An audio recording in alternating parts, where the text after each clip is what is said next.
क्या चीज? मुझे कोई 13, 14, 15 15 और चाहिए ना? वो आई नहीं। आंसर सी ए डी इसको छुपाओ अभी तुम ना, रखो इसको। रख लो ये 15 ठीक।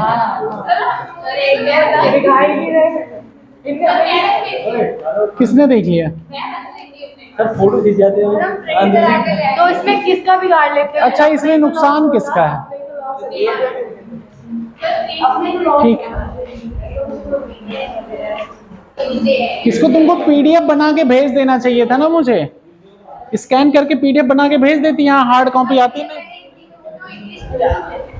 है। क्यों हिंदी ट्रांसलेट किया? किताब उठाई होती।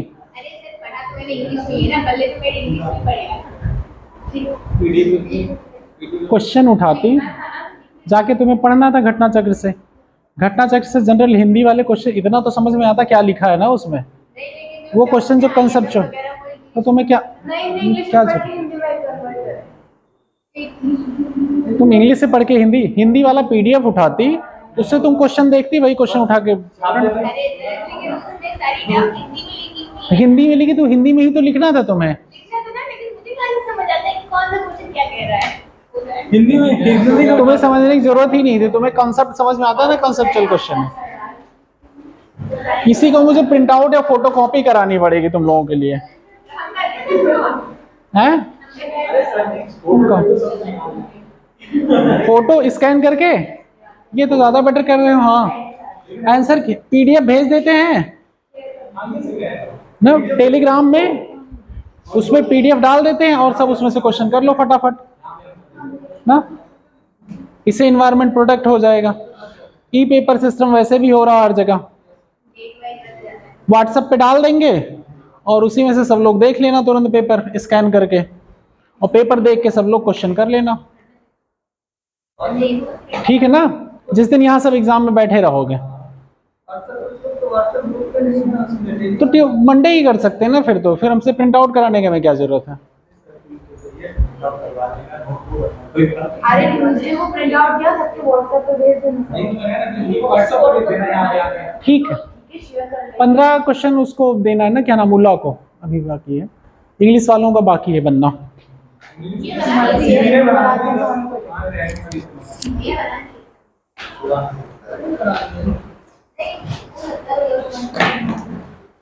ठीक है, तो हम लोगों के फाइनेंशियल इंस्टीट्यूशंस जो थे मेजर, वो खत्म हो गए ना। मेजर फाइनेंशियल इंस्टीट्यूशन कहाँ गया अरुण?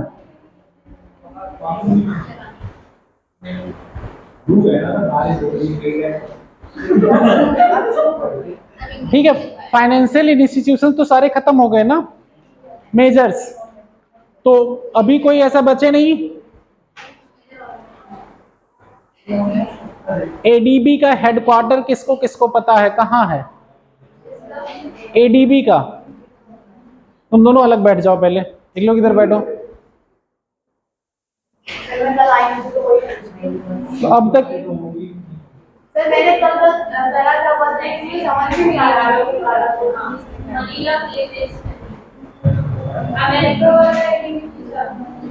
अमेरिका वाला कौन सा? एक ही एडीबी है। अफ्रीका वाला एडीबी नहीं कहलाता, वो अफ्रीका लिख के आएगा। हाँ, एशिया एडीबी कहीं भी लिख के आएगा, एशियन डेवलपमेंट बैंक ही होगा। कल मैंने बोला था, है मनीला है ना? मनीला कब बना था? देख देख बता लो तुम लोग। न्यू डेवलपमेंट बैंक किस ग्रुप का बैंक है? किसको किसको पता है? New development bank,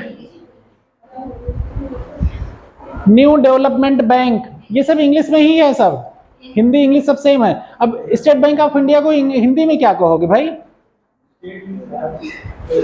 state bank of India को हिंदी में क्या कहोगे? इसकी भी हिंदी निकालोगे क्या? नहीं निकालोगे ना। पंजाब नेशनल बैंक को क्या कहते हो? पंजाब राष्ट्रीय बैंक तो नहीं कहते ना।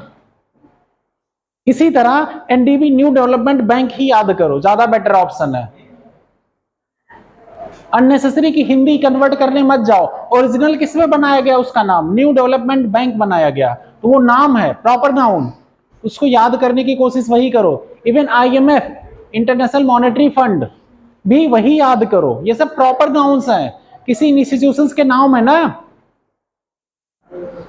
इतना तो पढ़े ना आप लोग। इसीलिए ज्यादातर किसी भी इंस्टीट्यूशन, जो संस्थाओं के नाम होते हैं, उनको उसी वे में याद किया जाता है। उसको हिंदी आप पे कन्वर्ट करने के एग्जांपल में दे रहा हूं ना, स्टेट बैंक ऑफ इंडिया, आज तक उसकी हिंदी पढ़े कहीं? इजी रहता है ना।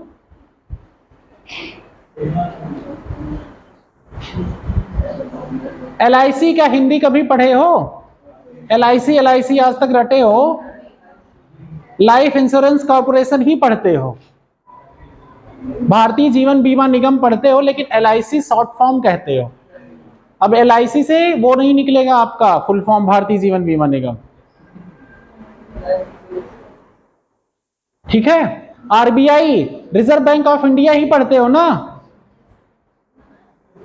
रिजर्व का मतलब ये तो नहीं जाते कहने आरक्षित,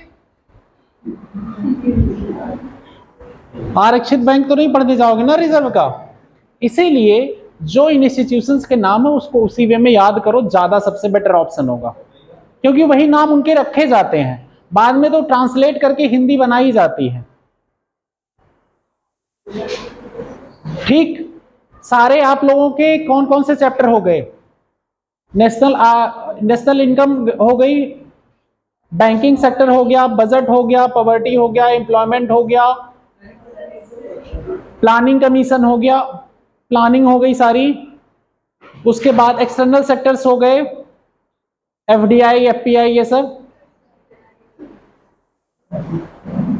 अब आज एक्चुअली में कुछ टर्म बचे हैं प्रीवियस चैप्टर्स के।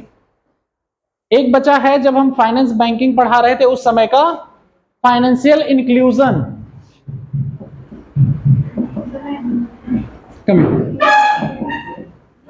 फाइनेंशियल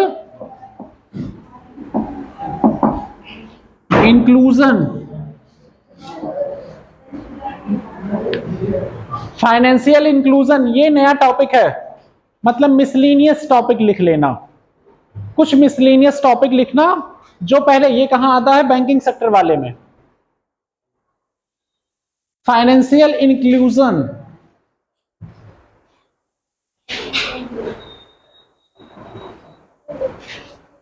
इसकी हिंदी आप लोगों को खुद देखनी पड़ेगी। फाइनेंशियल इंक्लूजन, वित्तीय समावेशन, हिंदी में कहते हैं वित्तीय समावेशन। जैसे हिंदी में आप लोग इंग्लिश में पढ़ते हैं एक शब्द इंक्लूड, पढ़ते हैं ना, उसी से वैसे कुछ शब्द है इंक्लूजन भी। तो इंक्लूजन, यहां फाइनेंशियल इंक्लूजन क्या है? वित्तीय समावेशन। अब देश की अपने पॉपुलेशन है, अब फाइनेंशियल सर्विस, वित्तीय मतलब वित्तीय सेवाएं, वित्तीय सेवाओं का एक्सेस किसके पास तक होना चाहिए?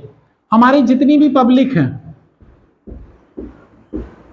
सबके पास, हर वर्ग के पास, हर वर्ग के पास आपका वित्तीय सेवाओं की एक्सेस होनी चाहिए। इसी को क्या कहेंगे? अब वित्तीय सेवाएं कौन कौन सी हो जाएंगी आपकी? पहली बात, आपके पास अकाउंट होना चाहिए बैंक में, जहां आप पैसे सेव कर सकें या पैसे मतलब जमा कर सकें, पैसे जमा कर सकें। आपके पास इंश्योरेंस सर्विस होनी चाहिए, बीमा, जैसे कृषक बीमा चलाया जा रहा है, एक्सीडेंटल बीमा हो गए, प्रधानमंत्री सुरक्षा बीमा अकाउंट के साथ मिलता था, है ना कुछ चीजें। और बीमा के सर्विसेज आप तक पहुंचे, कभी बीमार पड़ जाए तो आपको टाइम पे फंड मिल सके, ये हो गया। दूसरा, क्रेडिट सिस्टम, मतलब आपको टाइम पे लोन मिल सके, इंस्टीट्यूशनलाइज्ड लोन मिल सके, आपको देश की इकोनॉमी के बारे में पता हो।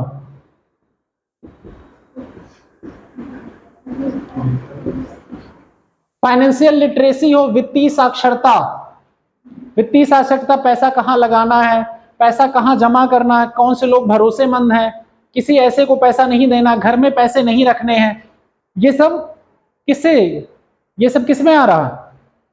फाइनेंशियल सर्विसेज में, वित्तीय सेवाएं, इन सब की पहुंच हर पब्लिक तक पहुंचाना। लास्ट माइल मतलब कहां तक? कोई भी पर्सन, किसी भी आय वर्ग क्षेत्र, कहीं से भी बिलोंग करता हो, सबके पास इन सेवाओं की पहुंच बढ़ाना। क्या होगा? Financial inclusion. अब इसमें सरकार ने कई स्कीमें चलाई हैं। एक आप लोगों ने लीड बैंक योजना पढ़ी थी,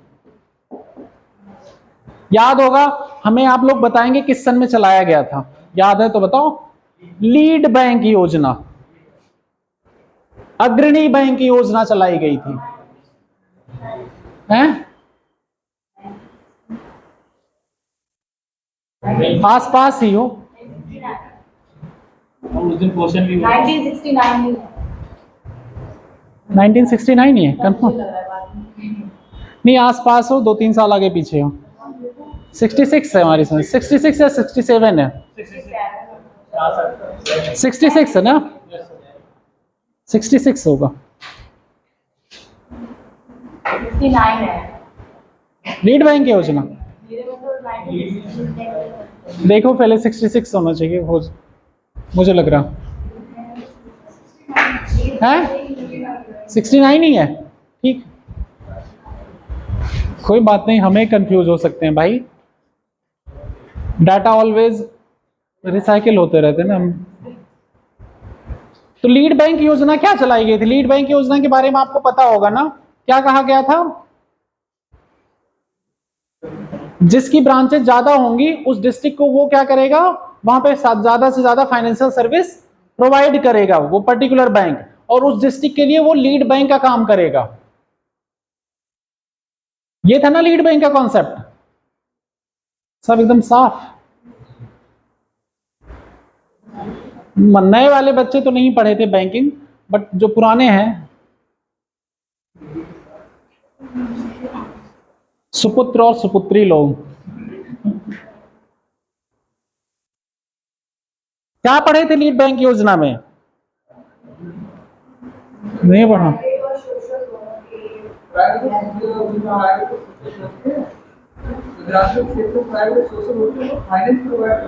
फाइनेंस प्रोवाइड कराती है ना, लेकिन कौन होता है लीड बैंक? उस डिस्ट्रिक्ट का कोई जिसकी सबसे ज्यादा ब्रांचेज होंगी उस डिस्ट्रिक्ट में, उसको लीड बैंक बना दिया जाता है कि आप लीड करोगे यहाँ फाइनेंशियल सर्विस पहुंचाने के लिए, सब तक वित्तीय सेवाएं पहुंचाने तक।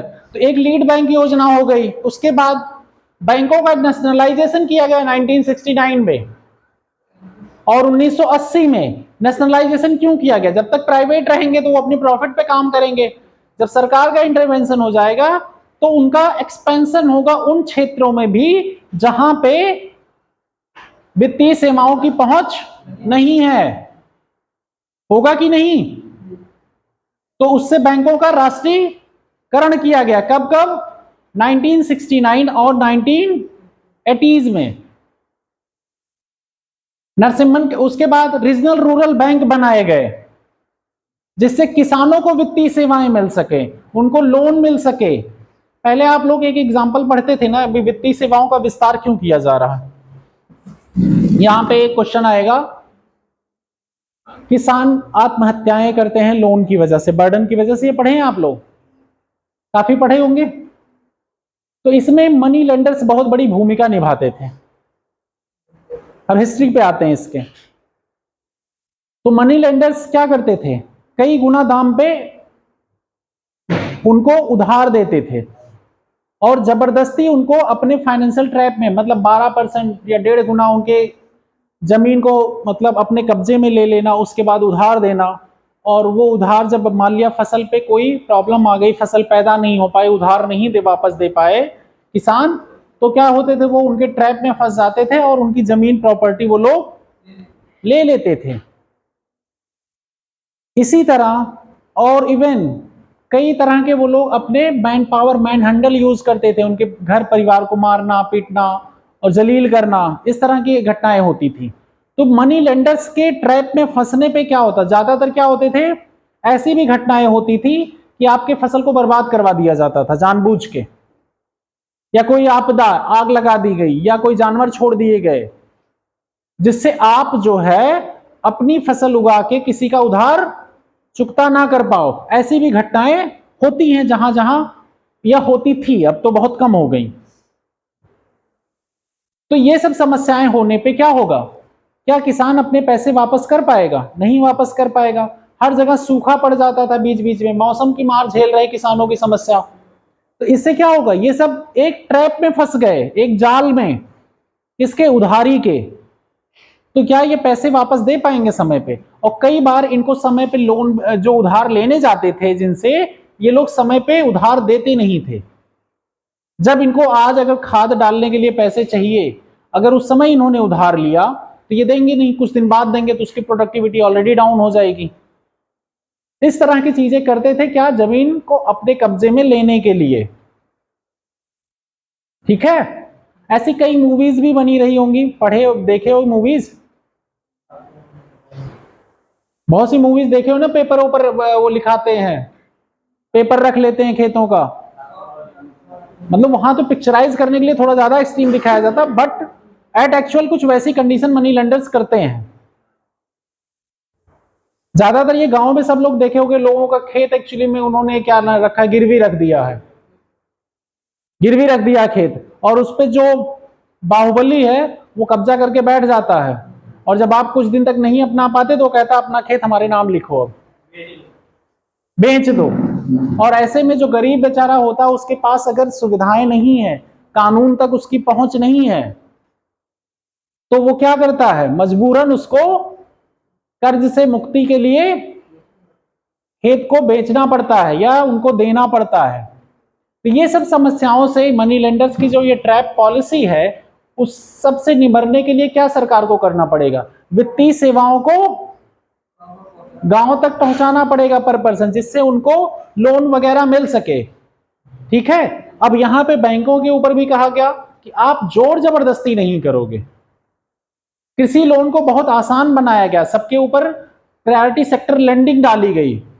प्रायोरिटी सेक्टर लेंडिंग पढ़ी थी ना, प्रायोरिटी सेक्टर लेंडिंग इसीलिए डाली गई कि आप किसानों को लोन आसानी से मुहैया कराएंगे, जिससे छोटे किसान हो, बड़े किसान हो, किसान क्रेडिट कार्ड अवेलेबल कराया गया, या फसल, प्रधानमंत्री फसल बीमा योजना अवेलेबल कराई जा रही है। ये सब स्कीम क्या है, फाइनेंशियल इंक्लूजन। अब इन सब में उसके बाद यहाँ पे आपको जो वित्तीय सेवाएं, जैसे direct benefit transfer, direct account में सबके पैसे जा रहे हैं, उससे क्या होगा, लीकेज कम होगा, कैश का लेन देन कम होगा, आपके अकाउंट में एक काउंटिंग रहती है ना, डिजिटल इम्प्रिंट रहता है ना, कि पैसा कहां से आया, कहां गया, इन सब का रिकॉर्ड रहता है ना। तो कहीं लीकेज नहीं होगा, आपको कहीं पैसे देने नहीं पड़ेंगे, आपने जो काम किया, जो आपका पैसे चाहिए वो आपके अकाउंट में सीधा ट्रांसफर होके आ जाते हैं। चाहे आप पीडीएस के थ्रू हो सप्लाई, चाहे एफसीआई के थ्रू आप क्या कहते हैं, गोडाउन्स पे जाके अपने अनाज देते हैं, वहां भी डायरेक्ट बेनिफिट ट्रांसफर ही है। तो ये सब चीजों के लिए फाइनेंशियल इंक्लूजन कराना पड़ेगा ना। प्रधानमंत्री जनधन योजना, उसमें दो, एक तो अकाउंट खोलना था, जीरो बैलेंस, लोगों ने कैफे क्रिटिसाइज किया, लेकिन गवर्नमेंट को कुछ तो खर्चा अपना उठाना पड़ेगा ना, पब्लिक को सर्विसेज पहुंचाने के लिए। गवर्नमेंट का काम है रीडिस्ट्रीब्यूट करना पैसे को, वेलफेयर स्टेट है, तो कुछ खर्चे किसको बॉर्न करने पड़ेंगे, सरकार को। उसी से तो लोगों के पास सेवाएं पहुंचेंगी, आगे चल के वो इकोनॉमी में और रोल अदा करेंगे ना। हम इमीडिएट के टर्म पे भले देख ले कि उससे नुकसान है, घाटे में जाएंगे बैंक, ये जाएंगे, लेकिन गवर्नमेंट उसके लिए है ना, कहीं से टैक्स उठाएगी, कहीं से पैसे अपना डिस्ट्रीब्यूट करेगी। लेकिन फाइनेंशियल सर्विसेज लोगों तक पहुंचना बहुत जरूरी है। लोगों के पास एटीएम होगा, लोगों के पास यूपीआई होगा, लोगों के पास डेबिट कार्ड होगा, तो इनसे क्या होगा, किसान क्रेडिट कार्ड होगा, उनके अकाउंट में डायरेक्ट पैसा आएगा ना। बहुत से लोग जो घरों में कैश रखे हुए हैं, जिन कैश को सेविंग फॉर्म में रखें, वो इकोनॉमी में आके जब अपने अकाउंट में ले जाके जमा कर देंगे तो वो मार्केट में पैसा आ जाएगा। बैंक के पास डिमांड डिपॉजिट ही तो आता है, बैंक के पास बिजनेस के लिए पैसा कहाँ से आता है? जो अकाउंट खोलते हैं उसमें जो पैसा आता है उसी से वो बिजनेस करते हैं लोन देके। तो वो सब पैसे कहाँ जाएंगे? जो इधर उधर सबके अपने सब रख देंगे अकाउंट में रख देंगे, तो वो पैसा मार्केट यूज करेगा और उस पर कुछ इंटरेस्ट भी मिलता रहेगा। और वो पैसा अगर आपके पास अकाउंट नहीं, वो पैसा आपने होल्ड करके कैश रख दिया है घर में बंद करके, पैसे सेव कर रहे हैं, तो उस पैसे का कोई यूज हो पा रहा है इकोनॉमी में? नहीं हो पा रहा। कम से कम बैंक यूज करके कहीं लोन देके इकोनॉमी को एक्सपेंड कर रहे हैं ना, एक्सपेंशन रुक गया ना इकोनॉमी का। तो इसीलिए मनी की डिमांड और सप्लाई। अब यहाँ पे सब लोग अकाउंट नहीं है सबके पास, सब लोग पैसा कैश में रख के अपने घर में जमा किए हुए सेविंग में, लाख 2 लाख 10 लाख कोई करोड़। अब आरबीआई यहाँ पे मॉनेटरी पॉलिसी अप्लाई कर रहा है, पैसे का फ्लो रोकने की कोशिश। क्या रुकेगा फ्लो यार? रुकेगा फ्लो? उसको यही नहीं पता कितना पैसा कहां छुपा हुआ है, लोग निकालेंगे नहीं पैसा। लेकिन अगर वही सेविंग आपका बचत अकाउंट में रहे, आपके सेविंग अकाउंट में जाके रहे, तो वो पैसे का यूज बैंक करेंगे अपना। कौन सा पैसा? आपका पैसा लॉस नहीं जा रहा है, आरबीआई ने प्रोटेक्ट किया हुआ है, एक इंश्योरेंस स्कीम उसके थ्रू प्रोटेक्टेड है, आपको कोई नुकसान नहीं, आपको इवन कुछ परसेंट इंटरेस्ट ही मिल रहा है ना। तो वो जब मिलता रहेगा आपको, तो क्या होगा उससे? पैसा इकोनॉमी में साइक्लिक घूमता रहेगा और मार्केट से कैश फ्लो कम होगा।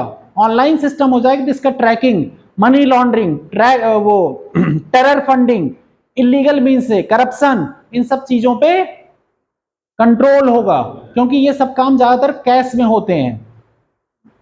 इलीगल मार्केट लाके ड्रग ट्रैफिकिंग, ह्यूमन ट्रैफिकिंग में जो पैसे आते हैं, इन सब का कंट्रोल हो जाएगा, क्योंकि आप ट्रैक कर सकेंगे कहां से पैसा आया, कहां गया, और इतना कैश कहां मार्केट में है। कहीं पे ज्यादा कैश फ्लो हो रहा तो उसका निगरानी आरबीआई कर सकेगा, होगा ना। और किसानों को लोन आसानी से मिलेगा, फसल बीमा योजना मिल गई उनको, अपनी इंश्योरेंस स्कीम मिल गई। अभी ये सब बता रहे हैं मिलती हैं, ये सब सरकार की तरफ से चलाई जा रही। अभी ये मत सोचे मिलता तो कुछ है नहीं, सिर्फ बड़ी बड़ी बातें हैं। देखो हर जगह ब्यूरोक्रेटिक हर्डल रहेगा, कहीं कोई भी नई स्कीम, जैसे सबसे अच्छा एग्जांपल, आप लोग जो सुबह उठते हैं सोचते हैं आज ये काम कर देंगे वो काम कर देंगे, और रात तक होते होते कितना काम करते हैं? नहीं हो पाता ना। वैसे ही ये स्कीमें जब धीरे धीरे रोज कोई कहता रहता है, तब आपकी चीजें धीरे धीरे जमीन पे उतरना चालू हो जाती हैं। होती है ना, जब घर वाले डांट रहे हैं, भगा रहे हैं, अब कोई खाना पीना तुमको नहीं देगा, ये हो जाएगा तुम्हारे साथ, तब तुम्हें होश आता पढ़ना है, खुद के लिए कुछ करना है, उम्र बीती जा रही है। क्या हुआ? तब होश आता है ना स्कीमों का। ऐसे ही स्कीमें हैं, यहां भी कौन बैठे लोग हैं? आदमी लोग। जब तक उनके ऊपर प्रेशर नहीं पड़ेगा तब तक वो काम करेंगे नहीं। करेंगे? बताओ, अपना काम जब हम लोग नहीं करने को तैयार हैं सुबह उठ के, और दूसरे का वेलफेयर करने के हम लोग कैसे दूसरों से उम्मीद करेंगे? दूसरों को हम बड़ा मॉरल पॉलिसी करेंगे, ये आपकी ड्यूटी है, आपको करना चाहिए काम। सरकार ऐसा नहीं कर रही, सरकार वैसा नहीं कर रही। भाई पहले दिन अपने आप पे सुधार करना चालू करो, आप जब सरकार में जाना तो आप भी अच्छा काम करोगे। जब आप ही आलसी हैं तो आप सरकार में जाएंगे तो सरकार को और आलसी बना देंगे ना। सरकार में लोग आए कहां से हैं? इसी समाज से ना, इसी समाज से लोग आए हैं। जब तक लोगों के ऊपर प्रेशर नहीं पड़ता, प्रेशराइज नहीं होते, तब तक लोगों की गाड़ी एक कदम भी नहीं खिसकती। छुट्टी हो जिस दिन, उस दिन सोने का टाइमिंग बढ़ जाता है। घर वाले डांटे ना तो उठने का मन नहीं करेगा है, और कहीं अकेले रूम पे रह रहे हो तो पता चलेगा 12, 1, 2, 3, 4 बज जाता है, अरे यार उठ जाएंगे। और कहीं जॉब वॉब कर रहे हो तब 2 दिन की छुट्टी मिली ना, तो पता चलेगा ऑनलाइन ऑर्डर कर लो, खाना आ जाएगा, और खाना खा के फिर सो जाते हैं।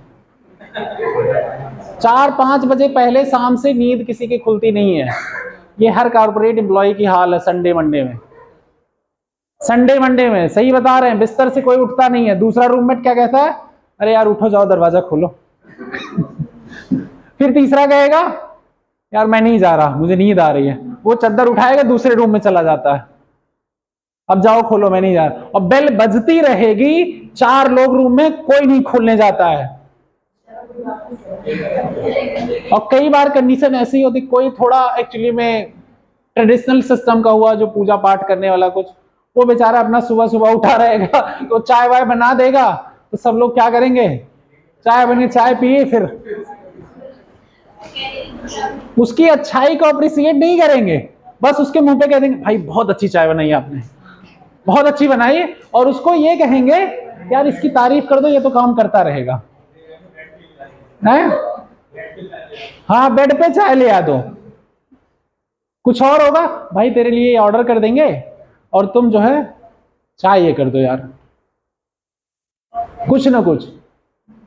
फिर शाम को किसी तरह उठे, अगर कहीं घूमने जाना हुआ, किसी का मन किया, अगर सिर्फ मेल मेल हैं तो जल्दी वो भी नहीं करेंगे, तो किसी के अपनी फ्रेंड वगैरह हुई तो हो सकता है वो शाम को निकल गए तो निकल गए, वरना वापस फिर बिस्तर पे। नहाए तो नहाए, वरना 2 दिन छुट्टी है, नहाना भी नहीं होगा। मंडे ऑफिस जाना होगा तो नहाना होगा। अब ये सब मीम देखते हो ना सोशल मीडिया पे कि मंडे आता क्यों है, क्यों जाना पड़ रहा है, क्योंकि 2 दिन से सोए हुए हैं वो। स्टार्टिंग में नई नए शहर में जाते हैं तो लोग घूमते हैं 1-2 महीने, 1-2 महीने के बाद किसी कहीं घूमने का मन भी नहीं करता।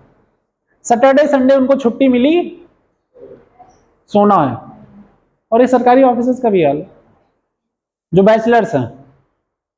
और इवन शादी मैरिड में भी यही होता है, मैरिड में लाइफ में भी यही प्रॉब्लम्स आती है।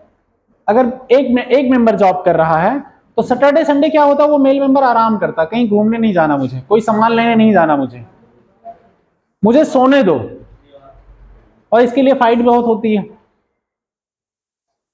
है ना भाई। कोई हफ्ते भर से घर में ही पड़ा हुआ है और आप संडे आए, आप घर पे रहना चाहते हैं, तो क्या हुआ, कॉन्फ्लिक्ट ऑफ इंटरेस्ट, कि आप एक दिन घर में रहना चाह रहे हो आराम से, लेकिन कोई 6 दिन से घर में है, वो चाहता है एक दिन बाहर चलो। और आप भाई 10 बजे से पहले जगाना मत है।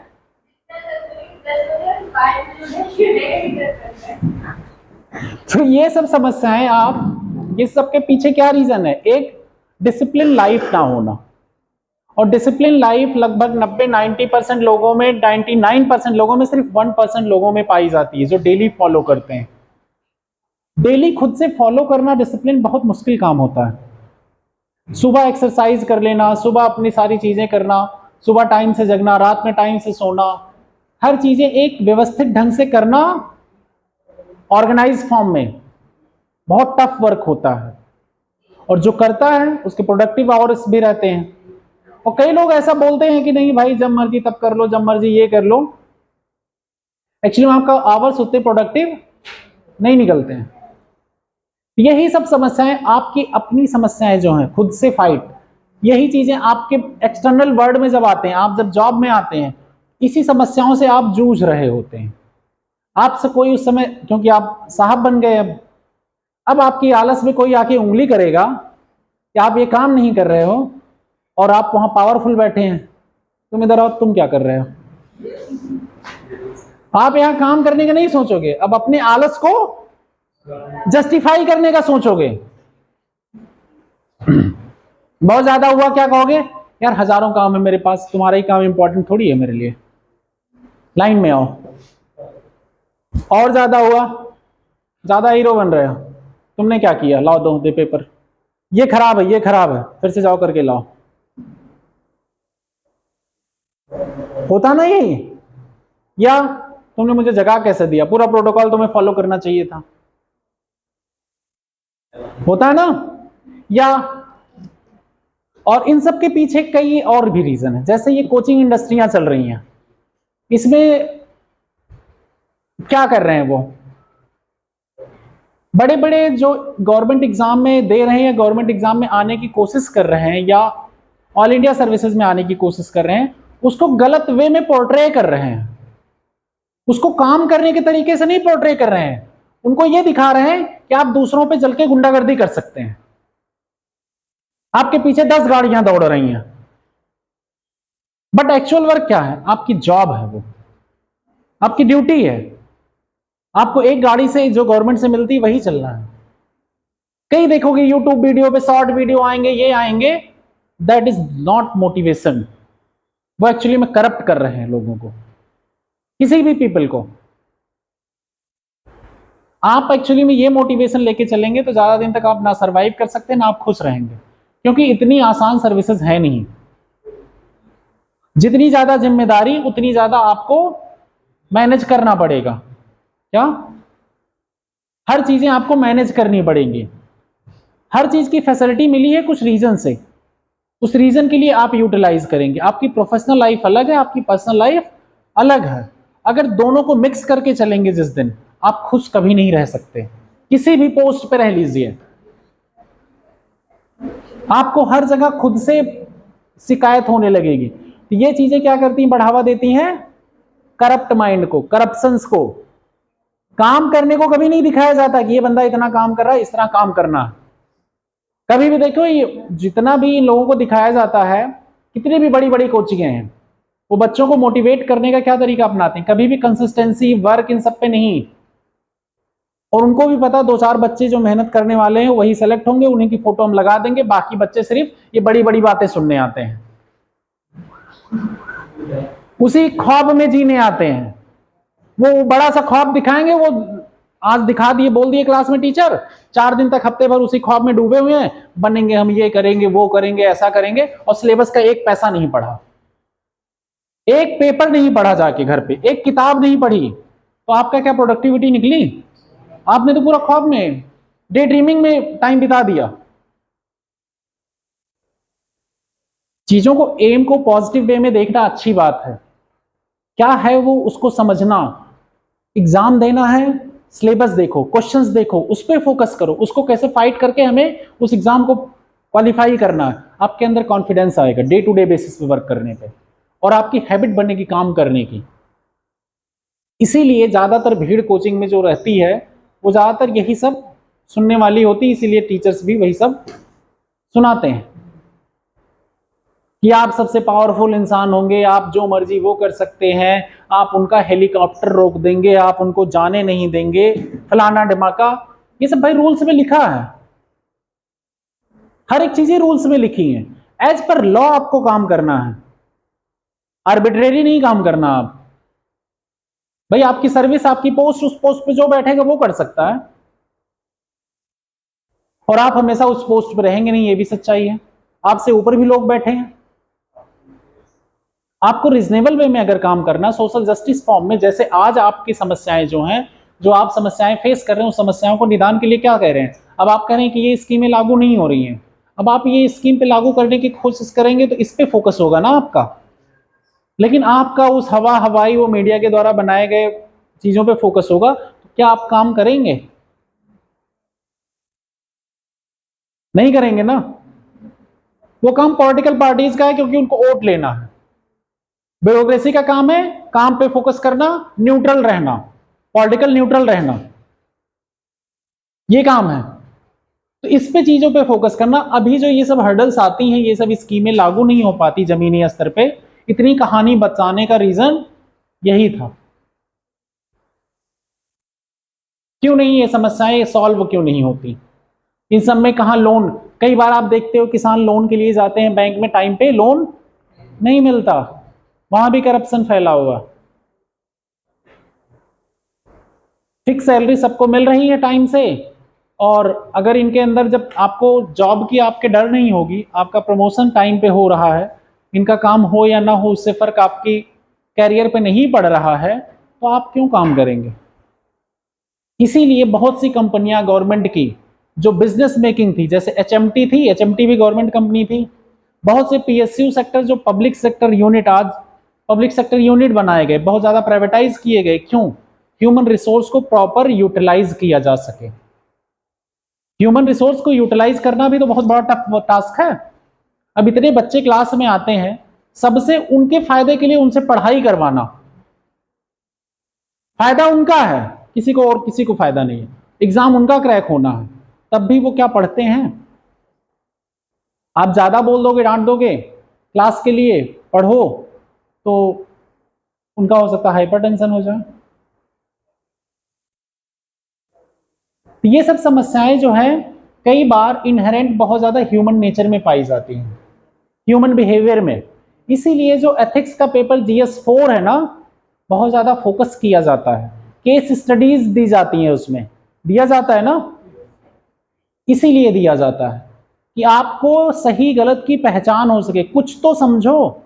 कंपैशनेट होना है, इंटीग्रिटी है, ओपननेस है, ट्रांसपेरेंसी है, इन सबको पॉइंट्स को वहां पे डाला गया है, ऑनेस्टी है, जिससे आप वो सब चीजें कहां डाल सके, स्कीम इंप्लीमेंटेशन में, गवर्नमेंट के गवर्नेंस डिलीवरी में, गुड गवर्नेंस में, यहां सब ठीक।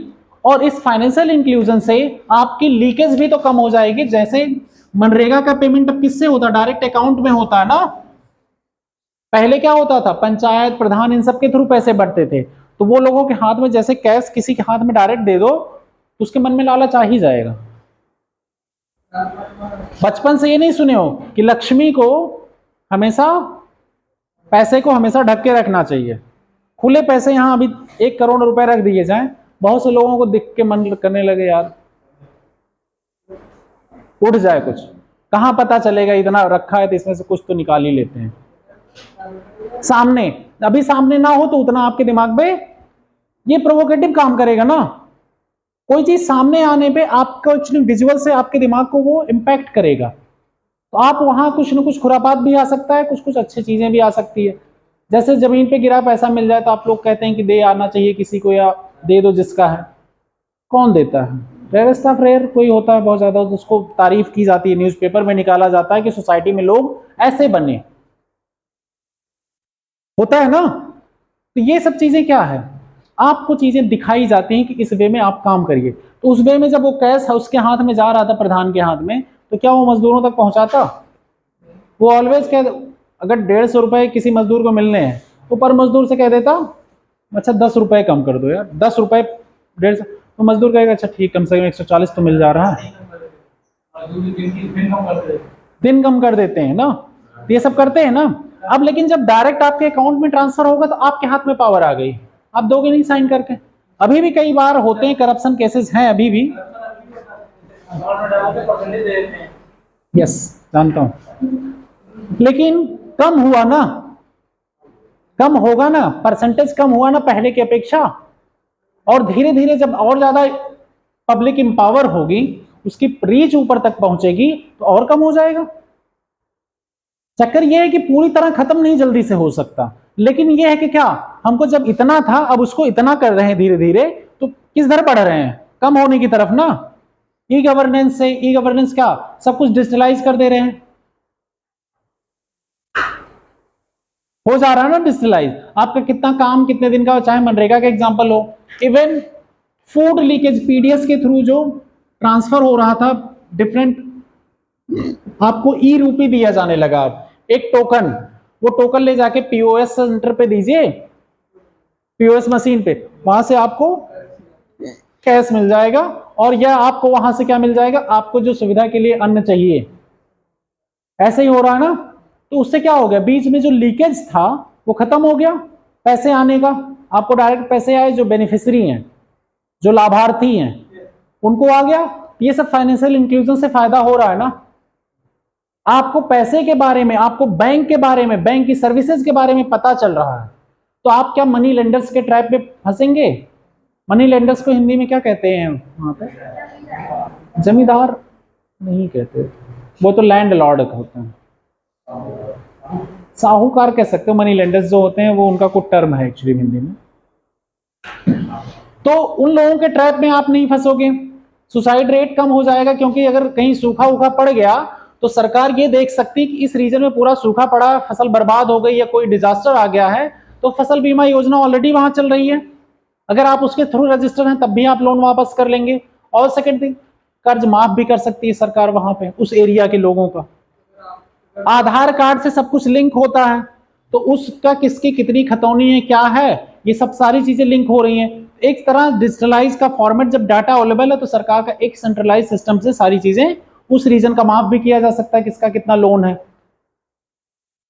तो इससे क्या होगा, अब सरकार के ऊपर क्या ऑब्लिगेशन है, सरकार के ऊपर आर्टिकल 41 और आर्टिकल 42 पढ़ोगे तुम लोग, आर्टिकल 41 और 42 डीपीएसपी का पढ़ा है, डीपीएसपी नहीं पढ़ा,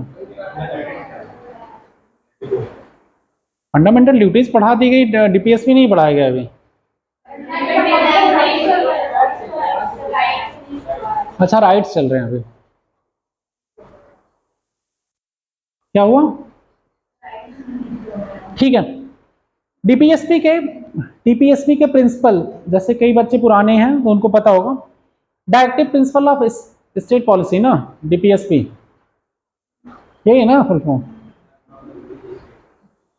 ठीक। ये सोशियो और इकोनॉमिक फिलॉसफी को रिप्रेजेंट करता है, और ये क्या होता है, जस्टिसिएबल नहीं होता, लेकिन ये पॉलिटिकल पार्टी पे ऑब्लिगेशन सेट करता है। पॉलिटिकल पार्टी को वोट चाहिए, तो इस जहां पे सूखा वगैरह पड़ा होगा, अगर उनको फायदा पहुंचाएगी तो उसको वोट मिलेगा, तो वोट से उनको बाउंड कर दिया गया है। और यही डेमोक्रेसी का पर्पज भी है। पावर किसके हाथ में, अल्टीमेटली पीपल्स के पास। तो यहां पे जब प्रॉब्लम्स आएगी तो सरकार के ऊपर प्रेशर पड़ेगा, तो सरकार यहां पे माफ कर सकती है लोग, समझे। तो ये सब फाइनेंशियल इंक्लूजन के फायदे हैं। फाइनेंशियल इंक्लूजन के और फायदे उसमें वृद्धा अवस्था पेंशन योजना हो गई, विधवा पेंशन हो गई, बेरोजगारी भत्ते हो गए, ये सब किसके थ्रू, डीपीटी के थ्रू डायरेक्टली ट्रांसफर किए जा सकते हैं, और फाइनेंशियल इंक्लूजन रहेगा, सबके अकाउंट में आएंगे। वृद्धा पेंशन तो लगभग सबको मिल रही है ना, जो भी प्रॉब्लम वाले हैं अपना रजिस्ट्रेशन कराते हैं तो उनको मिलता है ना। तो ये सब समस्याएं हमारी किससे दूर हो रही हैं, वित्तीय समावेशन से। और वित्तीय समावेशन आपको मतलब कहीं कोई बिजनेस स्टार्ट करना, मुद्रा लोन के थ्रू जो लोन मिलते हैं एमएसएमई सेक्टर को, ये भी इसी वित्तीय समावेशन में आएगा ना, आसानी से लोन मिल जाएगा आपको, तो आप बिजनेस नया स्टार्ट कर सकते हैं छोटे टर्म पे। एमएसएमई सेक्टर्स को भी लोन देना आसान बनाया गया, ये भी प्रायोरिटी सेक्टर लेंडिंग का पार्ट है, एमएसएमई सेक्टर को लोन देना, पढ़ा है ना, पढ़ाया गया है क्लास में, नहीं पढ़े हो वो तुम्हारी गलती है, पढ़े हो ना सब, तब ठीक। तो इन सब सेक्टर्स को मजबूत बनाने के लिए वित्तीय समावेशन होना बहुत जरूरी है, ठीक। अब ये सारी चीजें आपको समझ में आ गई, तो आप कितना लिख पाएंगे वो लिखिए।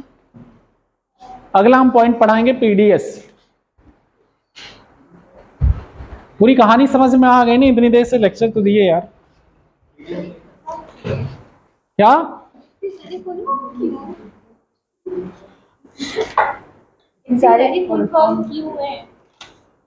इसका, पीडीएस का पब्लिक डिस्ट्रीब्यूशन सिस्टम, इकोनॉमिक्स में सारी वो रहेगा टर्म ना, इतने टर्म आएंगे तो आपको पढ़ना ही पड़ेगा, क्या करेंगी, कोई ऑप्शन नहीं है, और धीरे धीरे सब याद हो जाएगा आपको, बस उनकी जरूरत पता चलती रहे तो आप फुल फॉर्म निकाल देंगे। पीडीएस का फुल फॉर्म होता है पब्लिक डिस्ट्रीब्यूशन सिस्टम। वैसे इसको लिखेंगे क्या आप लोग, फाइनेंशियल इंक्लूजन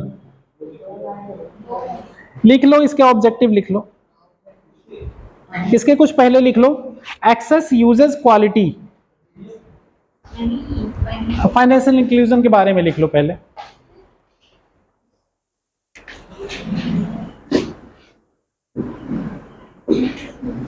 एक में लिखो एक्सेस, एक में लिखो यूजेस, और एक में लिख लो क्वालिटी। ऐसे बनाना, वेन डायग्राम बनाना पड़े हो ना,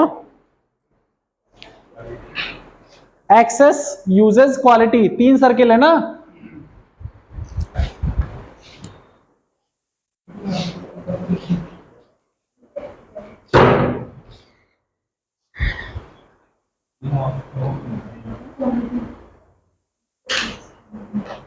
वर्ल्ड बैंक के अनुसार, विश्व बैंक के अनुसार, लिखो विश्व बैंक के अनुसार, फाइनेंशियल इंक्लूजन के मतलब, विश्व बैंक के अनुसार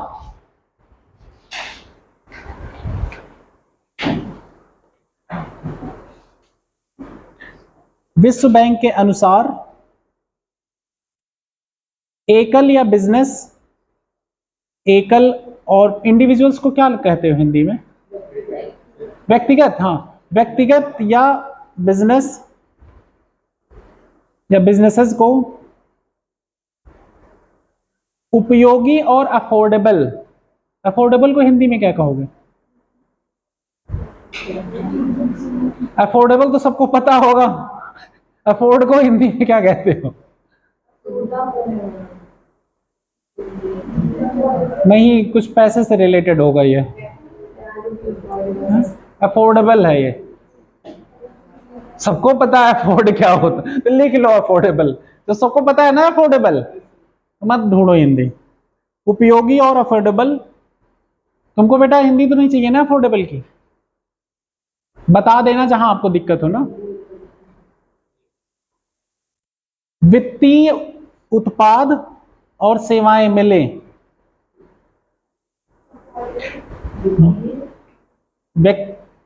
व्यक्ति विशेष और बिजनेसेस को उपयोगी और अफोर्डेबल वित्तीय उत्पाद और सेवाएं मिले, उसे क्या कहते हैं? जिससे वो अपनी नीड्स, अपनी जरूरतें कंप्लीट कर सकें, जिससे वो अपनी जरूरतें कंप्लीट कर सकें, जैसे ट्रांजैक्शन है, पेमेंट है, सेविंग है, क्रेडिट है, इंश्योरेंस है, ये सब सेवाएं पूरी कर सकें बिजनेस और व्यक्तिगत लोग, ठीक है? तो क्या कहलाएगा वर्ल्ड बैंक के अनुसार? ये फाइनेंशियल इंक्लूजन कहलाएगा, वित्तीय समावेशन।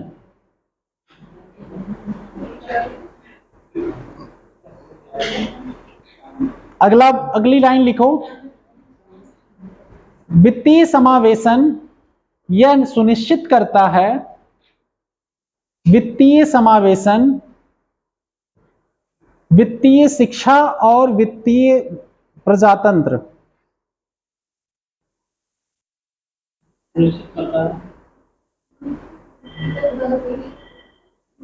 Financial inclusion insures financial literacy and financial democracy for the people.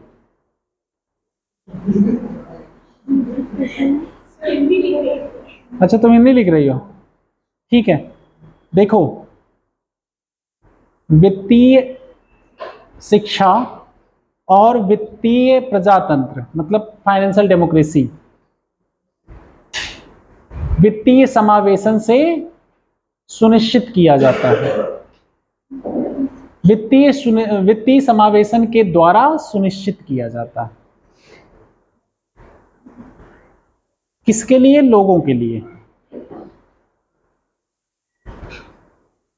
वित्तीय समावेशन ही यह सुनिश्चित करेगा कि लोगों के बीच में वित्तीय शिक्षा का प्रसार हो और वित्तीय प्रजातंत्र फाइनेंशियल डेमोक्रेसी का विस्तार हो, ठीक है। अगला, यह लेस कैश इकोनॉमी को, लेस कैश इकोनॉमी मतलब लेस कैश इकोनॉमी समझ में आ रहा है ना, कम कैश इकोनॉमी को प्रमोट करेगा।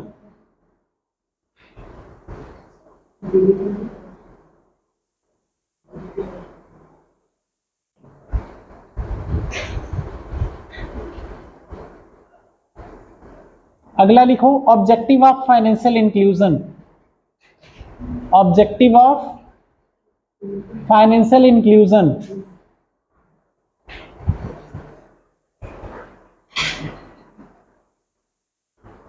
अब तक मीनिंग लिख लीजिए, जितना ऊपर लिखे क्या होता है फाइनेंशियल इंक्लूजन, ये समझ में आ गया आपको। अब फाइनेंशियल इंक्लूजन का ऑब्जेक्टिव क्या होता है, लिखो बैंक अकाउंट, इसके बारे में लिखवा नहीं रहे, पढ़ा बता दिए, अब आप लोग इसके बारे में लिख लेना। बैंक अकाउंट, सिर्फ मैं हेडिंग डलवा रहा हूं। Bank account, digital payment services, insurance,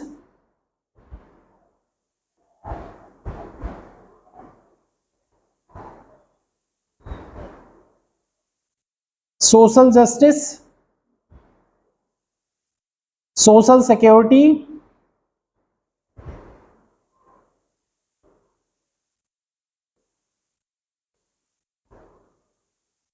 ये सब चीजें इन्वॉल्व हैं। अब इसमें कोई ऐसा टर्म नहीं है जो जिसको मैंने एक्सप्लेन ना किया हो। कोई ऐसा टर्म किसी को लग रहा है इसमें जो जिसको जानना हो कि हाँ ये चीज क्या होती है? कैसे फाइनेंशियल इंक्लूजन से ये सारे टर्म रिलेटेड हैं? किसी को कहीं पे दिक्कत?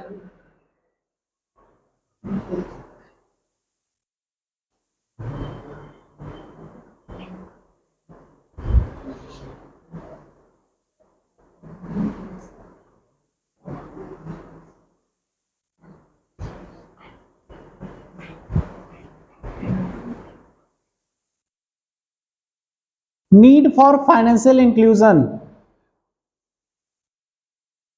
नीड फॉर फाइनेंशियल इंक्लूजन,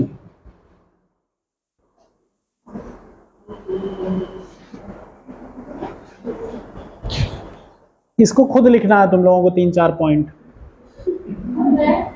और क्या, अभी इतना तो पढ़ाया मैंने, कहाँ कहाँ उसकी जरूरत क्यों पड़ रही है? पूरी सारी चीजें तो बताई मैंने, किसानों के प्रोस्पेक्टिव बताए, गरीबों के प्रोस्पेक्टिव बताए कि गरीबी दूर करने के लिए कैसे यूज होगा, किसानों लोन देने के लिए कैसे यूटिलाइज होगा, इसका मल्टीप्लायर इफेक्ट क्या है, मार्केट इकोनॉमी ज्यादा बढ़ जाएगी, बैंक के पास पैसे आएंगे तो लोन बढ़ेगा, इकोनॉमी एक्सपेंड करेगी। इतना सब तो बढ़ाया यार, अभी भी लिखाना है मुझे, रास्ता दिखा दिए, अब यही सब लिखना है। टीचर का यही काम तो होता, रास्ता दिखाओ बाकी चलेगा, बाकी बच्चे जाएंगे आगे। इतना ही काम तो होता है मेंटर का। अबे थोड़ी हाथ पकड़ के चलो, उंगली पकड़ के चलना सिखाएगा क्या?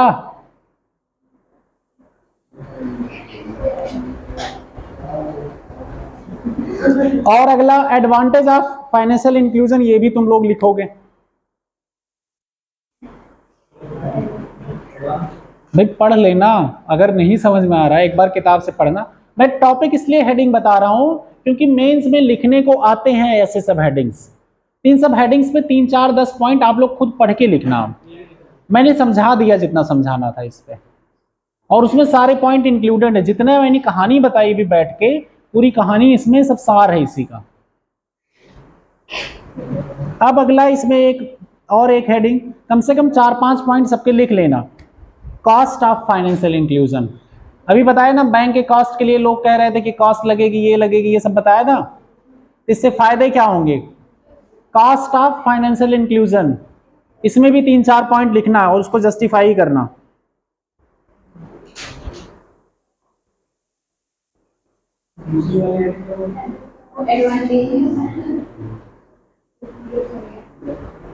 हम कुछ टर्म आगे से लिखवा दे रहे हैं, वो एग्जाम्पल के फॉर्म में लिख लो, कौन कौन से काम सरकार की तरफ से किए गए फाइनेंशियल इंक्लूजन के लिए। 1955 में, 1969, 1955, 1969, 1980 में क्या किया गया? इन तीनों सालों में नेशनलाइज किया गया बैंकों को। स्टेट बैंक ऑफ इंडिया कब बना? 1955 में, ठीक।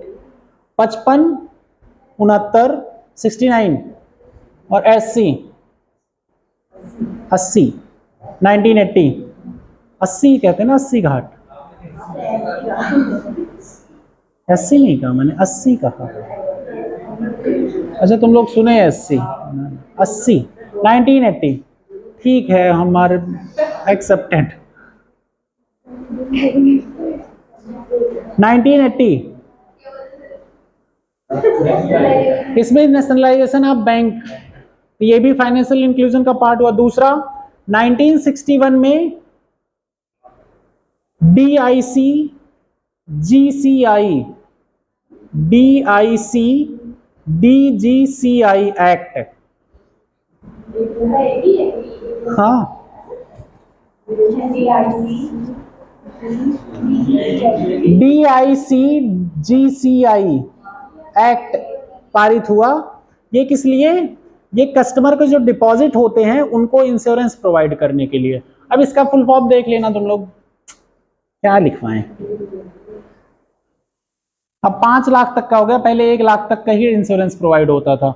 1 लाख तक के डिपॉजिट आपके इंश्योर रहेंगे, अब 5 लाख तक के हैं। लेकिन 5 लाख से ज्यादा आप बैंक अकाउंट में रखेंगे ना, वो पैसे वापस नहीं मिलेंगे अगर डूब गई बैंक तो।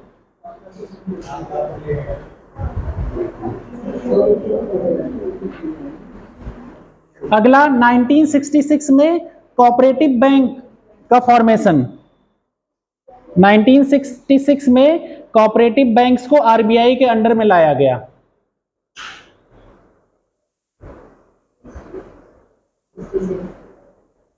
ये सिलसिले वाले इसलिए लिखवा दे रहे हैं जिससे आपको ये पता रहे, ये फैक्ट आपके पास रहे कि आपको जब अभी लिखेंगे ना फायदे नुकसान, तो आपके पास लिखने के लिए अच्छे पॉइंट रहे। और फाइनेंशियल इंक्लूजन पे मेंस में क्वेश्चन अधिकतर आते हैं, ऐसे भी आता है। 1969 में लीड बैंक स्कीम,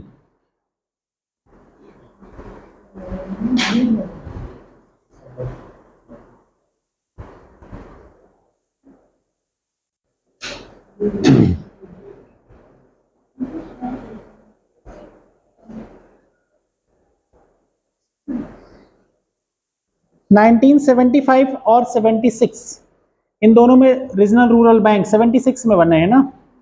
75 में एक्ट पास हुआ था, 76 में बने थे आरआरबी।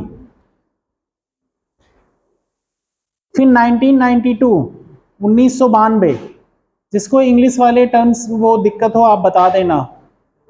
1992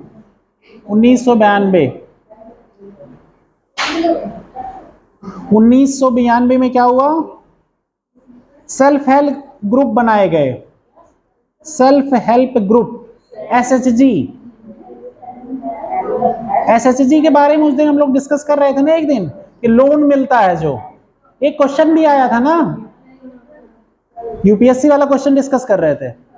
इसमें क्रेडिट मिलता है ना, 10-12 लोगों ग्रुप बन गया तो उसमें एक पर्टिकुलर को लोन मिल जाएगा, तो फाइनेंशियल सर्विसेज हो गई ना। ये पायलट प्रोग्राम स्टार्ट किया गया, self help group bank linkage. Self help group bank linkage program 1992 में स्टार्ट हुआ।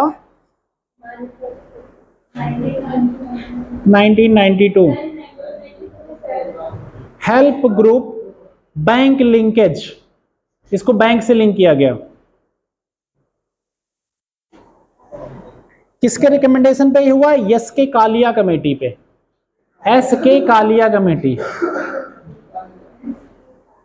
Kaliya committee, S K Kalia. अगला 2005 में, ये सब फैक्ट्स हैं,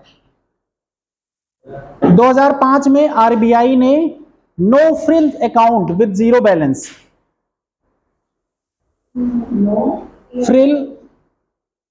no frill account with zero balance, zero balance के साथ आप खाता खोल सकते हैं, ठीक है। 2005 से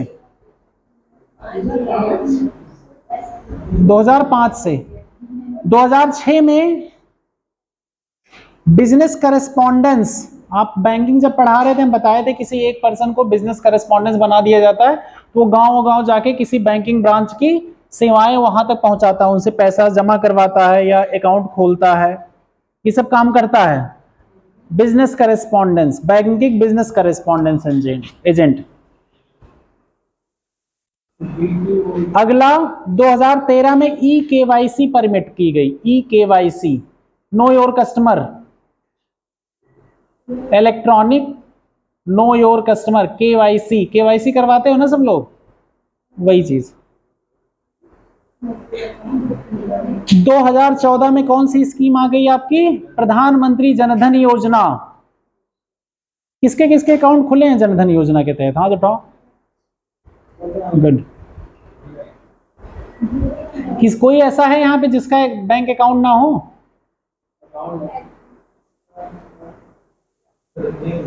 कन्या सुमंगला योजना के तहत किसी ने अकाउंट खुलवाया है, अरे वाह, वेरी गुड वेरी गुड। और किसने, तुम लोग ने काहे नहीं खुलवाए हो भाई, तुम लोग तो उस समय जब आई थी स्कीम छोटे रहोगे ना, हैं? ये लोग एज के बाहर रहे होंगे, तुम लोग अकाउंट नहीं है,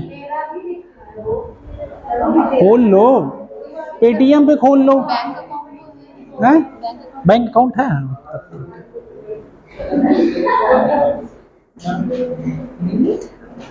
और एक भारतीय महिला बैंक खुला था, बाद में उसे मर्ज कर दिया गया। अगला, और 2015 में स्मॉल फाइनेंस बैंक और पेमेंट बैंक खोले गए। अच्छा, finance bank, small finance bank और पेमेंट बैंक किस कमेटी के रिकमेंडेशन पे आए हैं? डिफरेंशियल बैंक है ना ये, विभेदित बैंक। अरे वाह, वेरी गुड जावेद। नचिकेत मोर कमेटी के, पढ़ नहीं रही हो। अगला, 2018 में स्मॉल फाइनेंस बैंक और पेमेंट बैंक 2015 में आए। ये सब भी तो फाइनेंशियल इंक्लूजन के लिए ही तो बढ़ाए जा रहे हैं ये सब, वित्तीय समावेशन के लिए 2015 में आए हैं ये सब। 2018 में इंडिया पोस्ट पेमेंट बैंक आया। 2018 में इंडिया पोस्ट पेमेंट बैंक।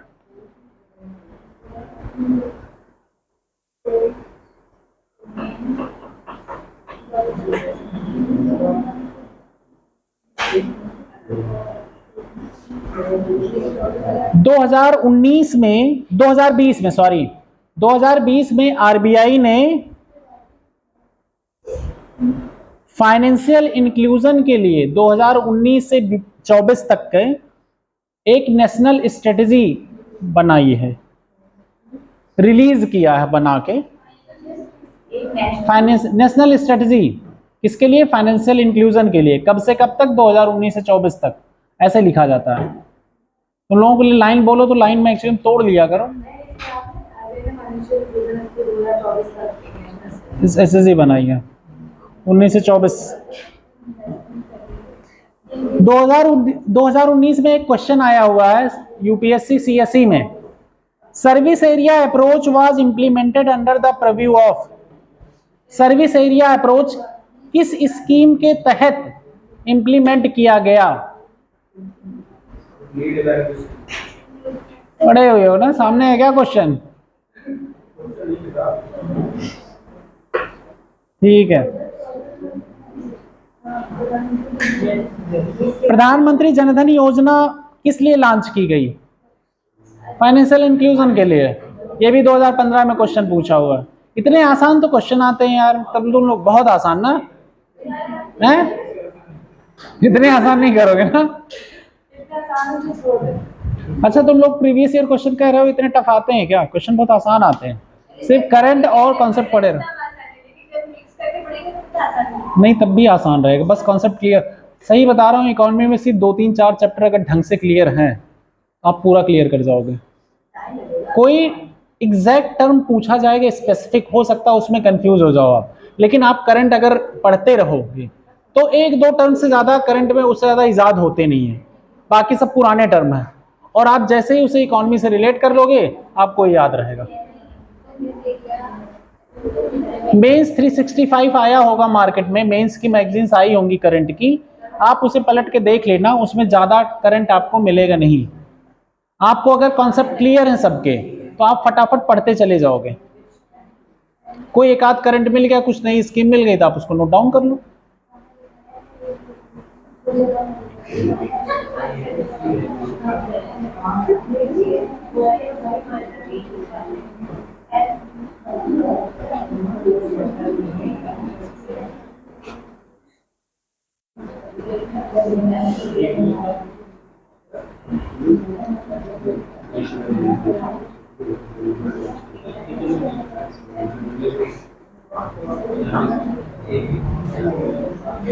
अगला, गवर्नमेंट की कुछ और स्कीमें हैं। गवर्नमेंट ऑफ इंडिया ने जैम ट्रिनिटी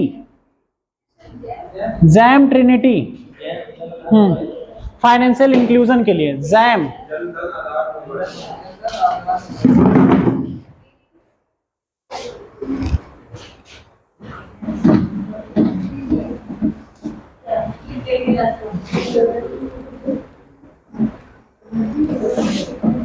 ट्रिनिटी मतलब 3 यार।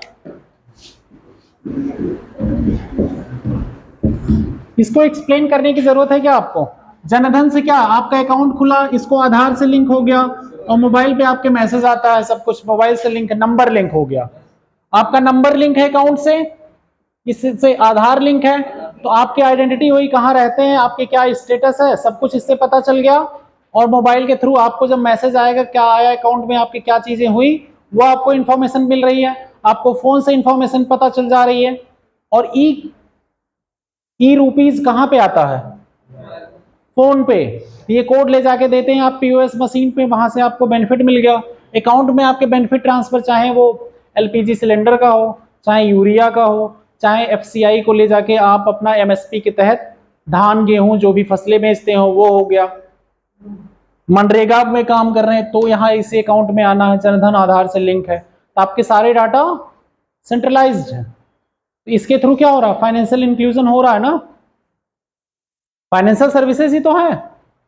वित्तीय समावेशन का मतलब क्या है कि आप तक वित्तीय सेवाओं की और वित्तीय उत्पाद की पहुंच हो, यही तो हुआ। तो जैम के थ्रू ये चीजें आपको मिल गई। जैम ट्रिनिटी कहीं आए तो आप इसका एग्जाम्पल देना मत भूलिए। अगले कुछ टॉपिक्स और बच रहे हैं। पीडीएस, कौन टाइम देख रहा है?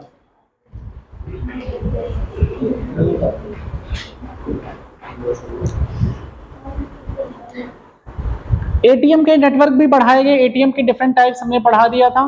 क्रेडिट कार्ड हो ही गया आपका। अब यूपीआई आ जाओ, यूनिफाइड पेमेंट इंटरफेस है ना, आसानी से पेमेंट हो जाता है, सब चीजें आपका इसके बारे में पता है। एनपीसीआई द्वारा रेगुलेट किया जा रहा है, ये बहुत कम टाइम में इसका पेमेंट हो जाता है और छोटे मोटे अमाउंट सारे पेमेंट आसानी से हो जाते हैं। तो ये भी क्या कर रहा है, फाइनेंशियल इंक्लूजन को बढ़ावा दे रहा है।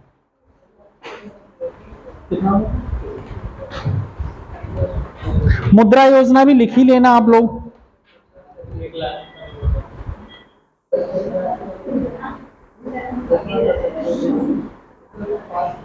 अब अगली हेडिंग लिखो तुम लोग, challenges to financial inclusion in India. ये तुम लोगों को लिख के लाना, क्वेश्चन है और लिख के भी लाना, ये टॉपिक के फॉर्म में तुम लोगों को, मतलब वहीं लिखो जहां पे लिख रहे हो वहीं पे लिखो। Challenges to financial inclusion in India, मतलब वित्तीय समावेशन के सामने क्या क्या चुनौतियां हैं, कौन बता दे? लिख के ले आना कम से कम 10 पॉइंट, और अच्छे अच्छे पॉइंट लिखना, अपने आप लिख लेना नोट के फॉर्म में, ठीक है? ये मंडे को जैसे हम पूछे तो आप बता सको, चाहे आप पढ़ के आइए चाहे जैसे, तो इससे आपका दिमाग चलेगा।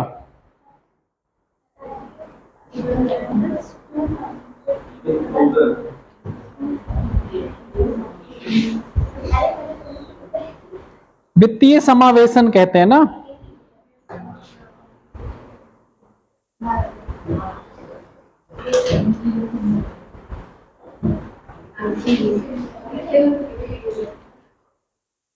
क्या हुआ? अब आओ चलो चलते हैं हम लोग पब्लिक डिस्ट्रीब्यूशन सिस्टम पढ़ते हैं।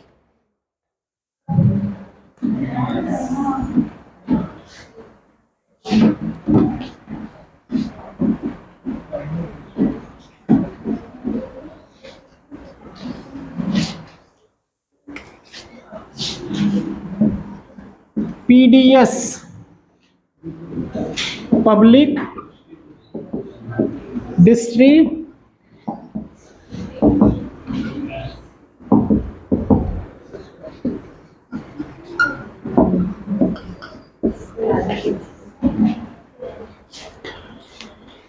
अब इस सिस्टम की क्यों जरूरत पड़ेगी, पहला तो क्वेश्चन नहीं आएगा, है क्या ये? तो पब्लिक डिस्ट्रीब्यूशन सिस्टम क्या है, कहीं पे गोडाउन में सरकार का अपना अनाज हो, कुछ हो, या कोई और सर्विसेज जो लोगों तक वो पहुंचाना चाह रही हो, अब उसके लिए छोटी छोटी दुकानें, कोटेदार सिस्टम पढ़े हो? कोटा होता था पहले, अब तो पीओएस सिस्टम होने लगा, अभी भी होता है गांव में कोटा सिस्टम, कोटेदार होते हैं ना, वहाँ मिट्टी का तेल मिलता है ना, केरोसिन, चीनी मिलता है अभी भी लोग, अब तो नहीं मिलता।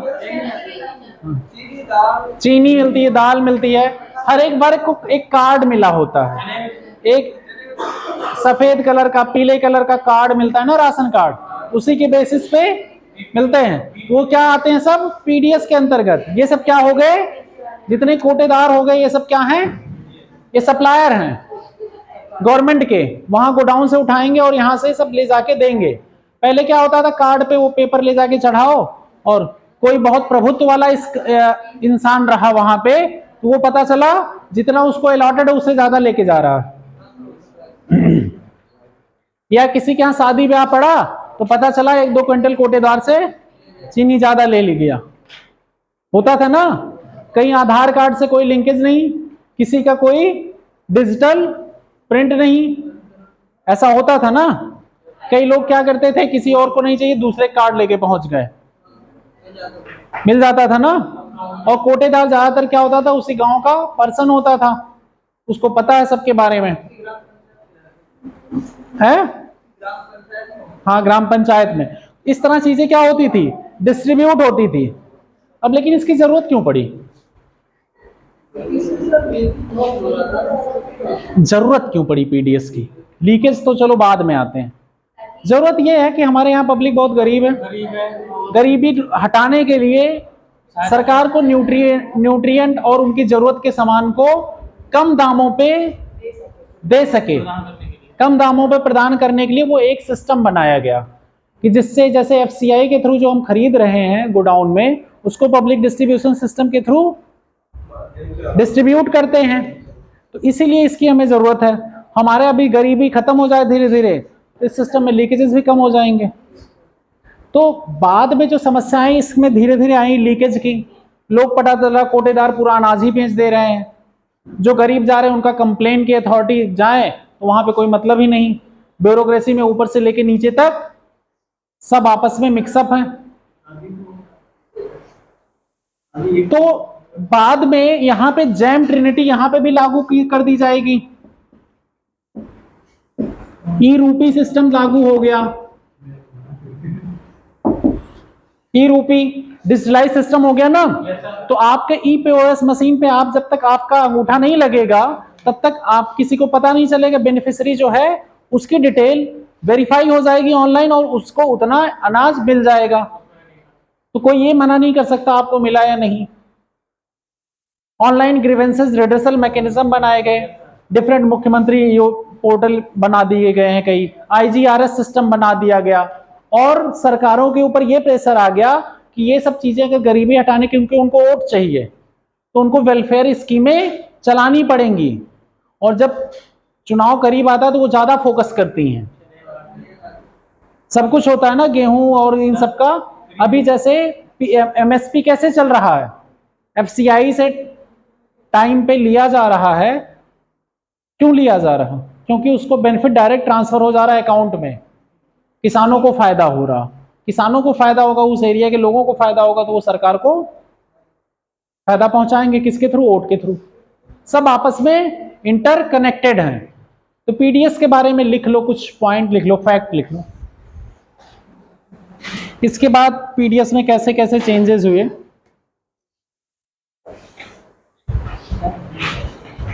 ये गवर्नमेंट स्पॉन्सर्ड एक चेन सिस्टम है शॉप की, government sponsored chain of shop है, दुकान की चेन है, गवर्नमेंट के द्वारा स्पॉन्सर की हुई। स्पॉन्सर मतलब समझते हो आप लोग, गवर्नमेंट के द्वारा बनाई हुई, हाँ, सरकार के द्वारा बनाई हुई चेन ऑफ शॉप है, शॉप्स। किस चीज के लिए, बेसिक फूड, आधार खाद्य कह सकते हैं, बेसिक फूड, और non food commodities, non food वस्तुओं को, नॉन फूड वस्तुओं को बांटने के लिए, किसको,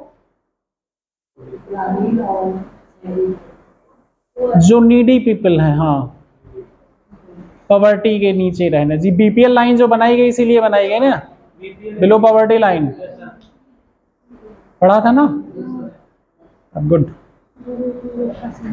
वेरी, बहुत सस्ते रेट पे। तो 2 रुपए अब लिखो इसका ऑब्जेक्टिव, लिखो इसकी डेफिनेशन तो लिख ली है आप लोग, अब ऑब्जेक्टिव लिखो। आवश्यक उपभोक्ता सामान, आवश्यक उपभोक्ता सामान को बहुत सस्ते रेट पे उपभोक्ताओं तक पहुंचाना। Essential consumer goods at cheap and subsidised price to the consumers.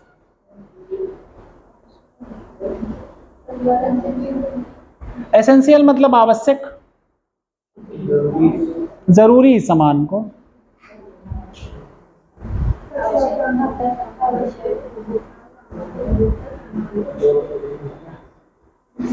लिख लिया? जरूरी वस्तुओं को उपभोक्ताओं तक बहुत सस्ते रेट पे पहुंचाना, पहला ऑब्जेक्टिव हो गया। जो जरूरतमंद उपभोक्ता है, सबको नहीं, सबको नहीं। वो तो फूड सिक्योरिटी एक्ट के तहत 82 करोड़ लोग गरीबी रेखा के नीचे हैं, क्या करोगे? 82 करोड़ लोगों को मिलना है। 50% है अर्बन में और लगभग 70% के आसपास, 75% के आसपास रूरल एरिया में है, जिनको फूड सिक्योरिटी स्कीम के तहत कवर किया गया है। अगला, प्राइस में जो राइज होता है।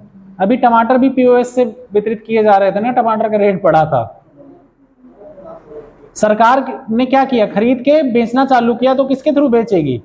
इनके पास जो यही डिस्ट्रीब्यूशन सिस्टम, इसी के थ्रू तो बेचेगी। तो इम्पैक्ट ऑफ राइजिंग प्राइसेस को काउंटर करने के लिए भी, इम्पैक्ट ऑफ राइजिंग प्राइसेस मतलब मूल्य में वृद्धि को काउंटर करने के लिए भी इस सिस्टम का उपयोग होता है।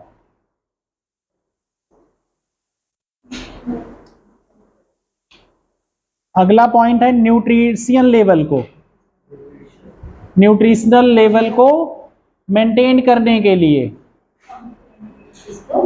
न्यूट्रिशनल लेवल को क्या कहेंगे? न्यूट्रिशनल को, न्यूट्रिशंस को क्या हो? पोषणता, पोषकता, पोषणता या पोषकता होगी, पोषक स्तर को बनाए रखने के लिए।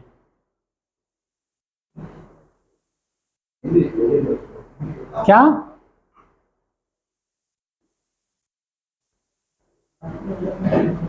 अब अगली हेडिंग लिखो, इसकी कुछ हिस्ट्री लिख लो, कब से बनी है।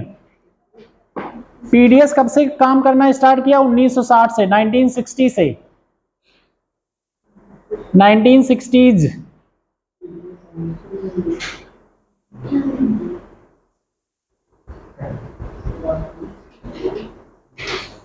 स्टार्टिंग में सबके लिए था, विदाउट किसी टारगेट के।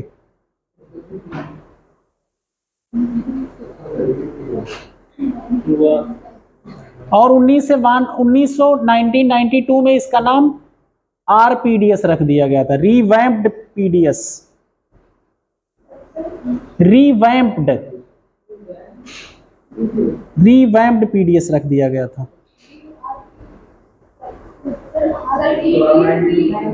आरपीडीएस, revamped, REV for victory, AMPED, vamped, revamp कर दिया किसी को।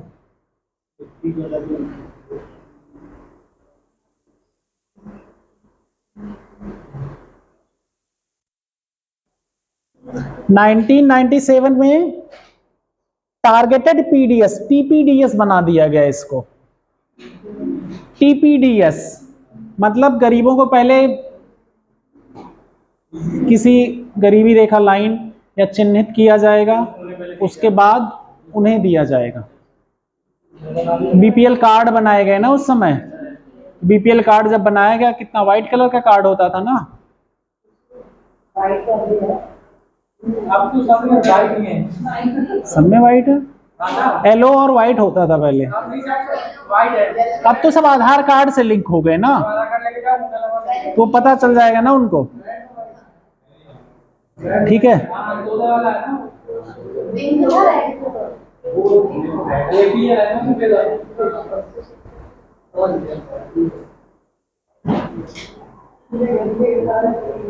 तो टारगेटेड में क्या हुआ, बीपीएल कोटा वालों को सस्ते रेट पे और एपीएल वालों को थोड़ा महंगे रेट पे दिया जाने लगेगा 1997 से। फिर दिसंबर 2000 में एक योजना स्टार्ट हुई, अंत्योदय अन्न योजना, 2000 से, दिसंबर 2000 से। उसके बाद अगला रिवॉल्यूशन इनका हुआ, इवोल्यूशन मतलब इनका विकास, इन 2013 में नेशनल फूड सिक्योरिटी एक्ट 2013 आया। यार दिसंबर 2000 में अंत्योदय अन्न योजना, उसके बाद 2013 में यही नेशनल फूड सिक्योरिटी एक्ट, जिसमें 82 करोड़ पीपल को 5 केजी पर person per month food grain दिया जाना था,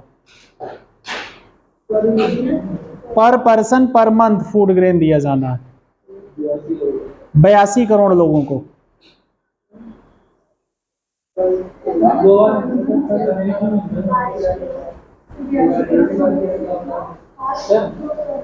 हाँ 5 kilo person per month, per month.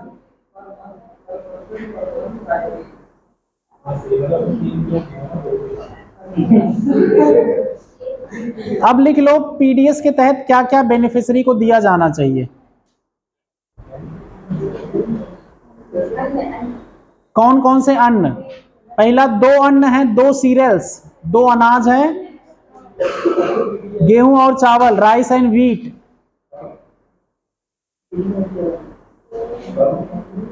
कब, पीडीएस के तहत क्या क्या दिया जाता है ये लिखो, पीडीएस के तहत क्या क्या दिया जाता है। 2 अनाज हो गए, कौन कौन से, गेहूं और चावल। उसके बाद 4 और एसेंशियल सामान, 4 और आवश्यक सामान कौन कौन से वो भी लिखो, चीनी, एडिबल खाने वाला तेल, केरोसिन ऑयल और सॉफ्ट कोक। अब बंद है या नहीं उसमें है, था रूल में, ये लिख लो अभी, सॉफ्ट कोक।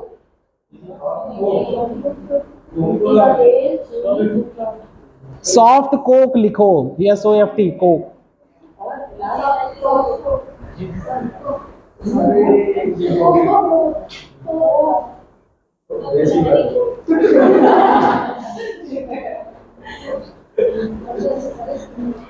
लिखो कुछ और स्टेट गवर्नमेंट कुछ इसमें और चीजें ऐड कर देती हैं अपनी तरफ से, कई बार कुछ स्टेट गवर्नमेंट अपनी तरफ से भी कुछ चीजें ऐड करती हैं, लाइक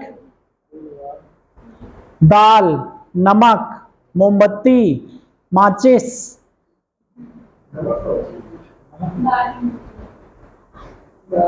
सामान्य कपड़े, स्कूल के। अरे तो कुछ स्टेट गवर्नमेंट, यार कोई जरूरी थोड़ी है आपकी यूपी गवर्नमेंट ना दे रही हो तो नहीं मिल रहा होगा। स्कूल की किताबें, माचिस हो गए, कपड़े हो गए, ये सब ऑर्डिनरी सामान्य कपड़े।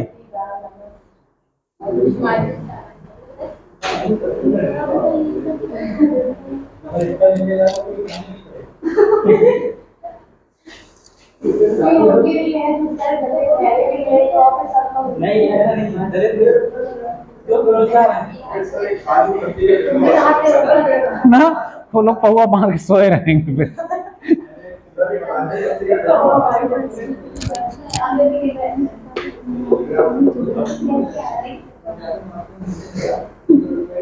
अब तुम लोगों को एक चीज लिख के लाना है, लिमिटेशन ऑफ पीडीएस। तो ठीक है, पढ़ो, इसी बहाने तो पढ़ोगी, वरना पढ़ोगी नहीं।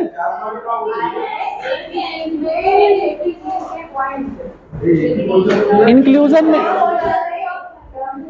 इंक्लूजन में तो हमने बोला सारी चीजें पढ़ा के कि अपने आप लिखना है, तो आपका अपना दिमाग चलेगा ना, रिलेट करोगे। अब लिमिटेशन आप पीडीएस खोजो क्या क्या हो सकती है, कहाँ कहाँ समस्याएं हैं, सबको तो पता है पीडीएस के बारे में। यार ये सब टॉपिक ऐसे हैं कि आपके जनरल डिस्कशन से निकल के आ रहे हैं, इसीलिए तो दे रहे हैं, कोई टेक्निकल टर्म नहीं है इसमें। आपको सोचना है, आपको अपने कोटेदार को सोचना है। अब कोटेदार को जैसे सोचे कि ये कहाँ कहाँ प्रॉब्लम करता है, क्या क्या करता है, कहाँ कहाँ समस्याएं आती हैं इससे, तो लिमिटेशंस कहाँ, पीडीएस की समस्या कहाँ आ रही है, पब्लिक डिस्ट्रीब्यूशन सिस्टम की समस्या सारी समझ में आ जाएगी ना, आएगी ना, और दिमाग भी काम कर जाएगा। इतने आसान तो सब क्वेश्चन है सब। कल ये देखना जो लोग लिख के लाएंगे, अगर बिना पढ़े लिख के लाएंगे, सबके आंसर्स देखना, सबको हंसी आएगी।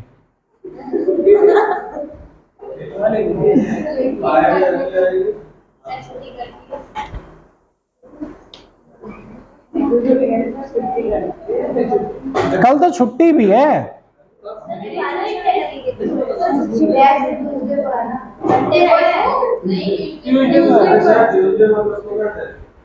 क्यों यार, अब अनाउंस कर चुके हैं,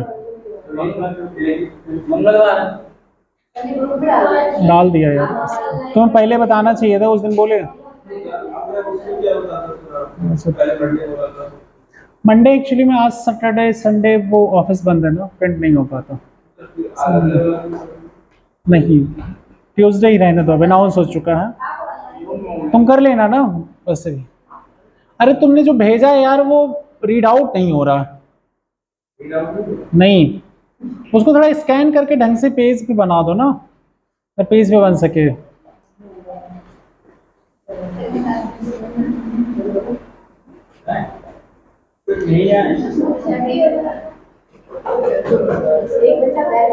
एफसीआई के बारे में तुम लोगों को हम बता ही चुके थे, उसमें संता की कमेटी, संता कुमार की कमेटी के लिए हमने लिखा था रिकमेंडेशन पढ़ने को, पढ़े थे तुम लोग?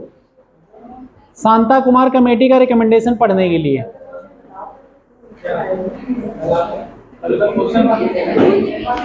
क्यों हो गया, अब नहीं पढ़ना है?